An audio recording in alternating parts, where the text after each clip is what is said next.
So, welcome to part 2 of aggregate demand, aggregate supply. And I'm going to do something slightly more complex and add this concept of long-run aggregate supply. But this relates to the potential output of the economy, shown here, which of course is similar to the production possibility frontier you may remember from your basic economics.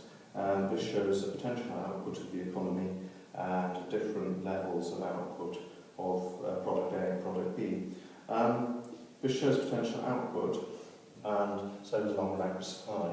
And the idea is that we always end up back on long-run aggregate supply, surprisingly enough, in the long run.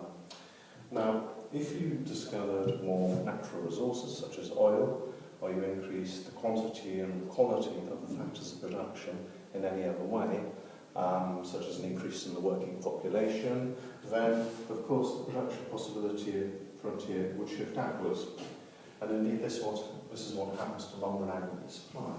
Long-run aggregate supply then shifts to the right, indicating an increase in the production of increase in the productive potential of the economy from YP1 to YP2. And indeed, if we were to add an aggregate demand line here, look what happens.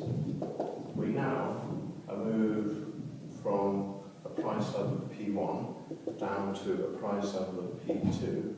Okay, assuming aggregate demand meets long-run aggregate supply at this point, then we shift to this point here. We've got a greater output at a lower price level. And this is what supply-side policies are meant to do. Look at another textbook or video on supply-side policies. But they basically increase the potential output of the economy, as does increase the quality and quantity of the factors of production. And of course, what's great is there's not a trade-off here between inflation and output. The inflation level has fallen and output has increased in the economy. Now, why might LRAS shift to the left? This is possible. For example, if you have a natural disaster, or you lose part of the productive capacity of the economy, such as an earthquake. But generally, with the trend rate of growth and increases in productivity in the economy, LRAS should shift to the right as economic growth takes place. Now, why do we end up on the LRAS? This is the second issue that I want to deal with. Here we've got an LRAS curve there, and say we start off at this position here. Here's a short-run aggregate supply, here's aggregate demand. Now imagine you have a consumer boom, so aggregate demand would shift which way? To the right. So aggregate demand shifts rightwards because there's an increase in consumption, one of the components of aggregate demand. Let's say there's an increase in government spending, G. Government increases government spending on health, education, and the military. That would shift aggregate demand rightwards. So look what happens. We start at point A here, and then we shift to point B. Okay.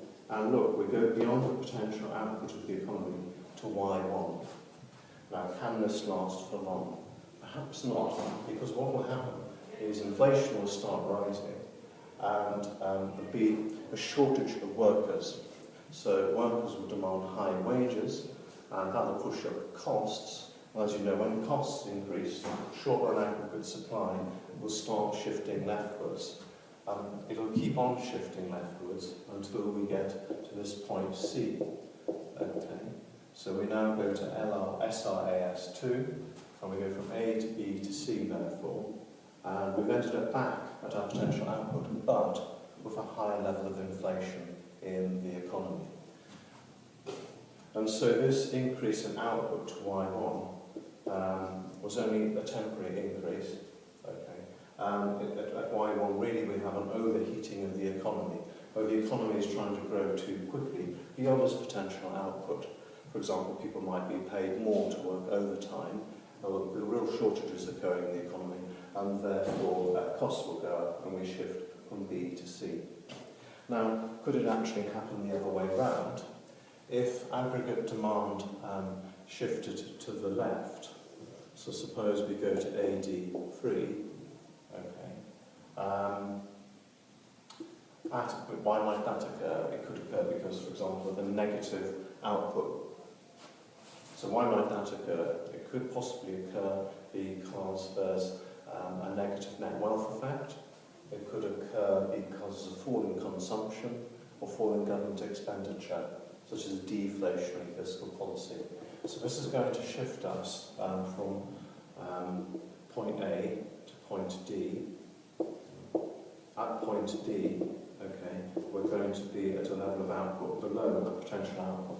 So instead of overheating, we're going to have a negative output gap here. Okay.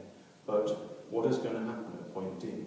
There's going to be an excess supply of labour. There's going to be spare labour, spare capacity in the economy. So costs will generally fall, wages will generally fall, and will shift. Short run average supply will then shift to the right because costs have fallen. So we then shift the short run aggregate supply free, and we move from A to D and then back to E. Again, back to our long run equilibrium, back to our potential output here. Okay, so that's why we always end up back on the long run aggregate supply curve after a period of adjustment in the long run. Okay, thank you. I hope that makes sense.